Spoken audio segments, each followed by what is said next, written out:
Welcome to Flow of Miracles month's energy reading for July. And we're moving from the Hangman reversed into another major arcana, the Tower.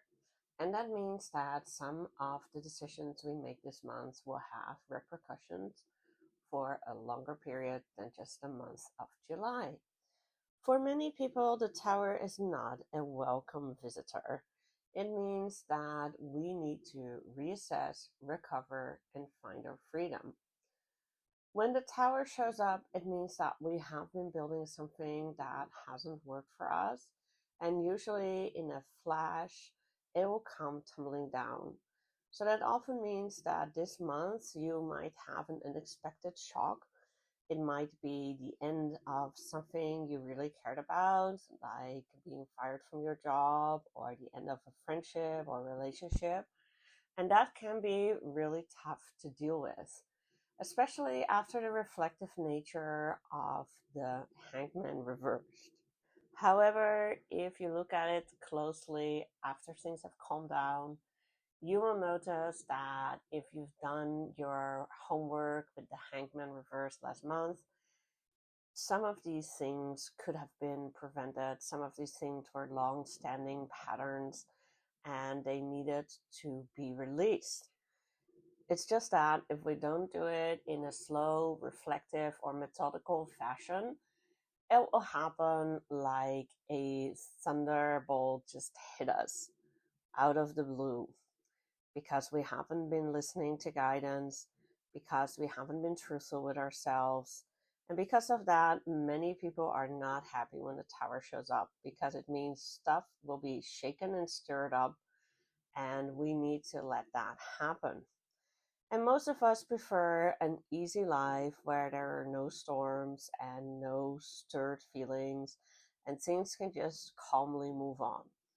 But that doesn't work if we've been inauthentic. That doesn't work if we needed to move forward and we've been stalling.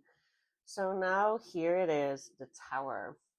So the first thing to do is to truly reassess after everything's shaken and stirred and ask yourself, do I want to rebuild the same? What happened here? What signals did I miss? How honest was I with myself? Did I let myself be lied to? And when we do this kind of reassessment, we can make big changes in our lives and rebuild something that is much better for us. We also need some time to recover because it can be quite hurtful and disappointing to deal with the pain that the tower brings. So give yourself some grace, talk it over with people who care about you, comfort yourself a little bit, and understand that only once we've done that, we can move into the freedom of having to start over and having a fresh start. If we don't actually deal with our own disappointment, if we don't actually recover from the pain, then we cannot really make the most of our fresh start and of the freedom it brings us.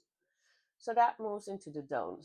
Don't be resentful, don't be destructive, and don't be deterred. When life doesn't move forward in the way we want, it is very easy to be resentful. It's very easy to be angry. It's very easy to feel like we've been abandoned by God, the universe, or whatever higher power you're comfortable with. And if we stay stuck in that, we cannot embrace our fresh start, we cannot learn our lessons, and we cannot move on. And while the tower is a destructive card because things are shaken up, it is destruction that is necessary, but it's quite easy to actually start to destroy more things than we need because we're angry, because we're upset, and because we feel it doesn't matter anyway. But it does. So don't get into any destructive vibes. Really make sure that you do not say or do things that you cannot easily recover from out of anger, pain, or resentment. And last but not least, don't be deterred. When stuff falls down, sometimes people tell me, like, this is a signal from God, that is, I was 100% wrong, this is the wrong direction, and I should just give up. Sometimes it's true that the direction is wrong, but more often it's the timing or the way we do things. So take some time to actually listen to your guidance and make sure that the message and the lesson you're learning is the right one. Have a wonderful month.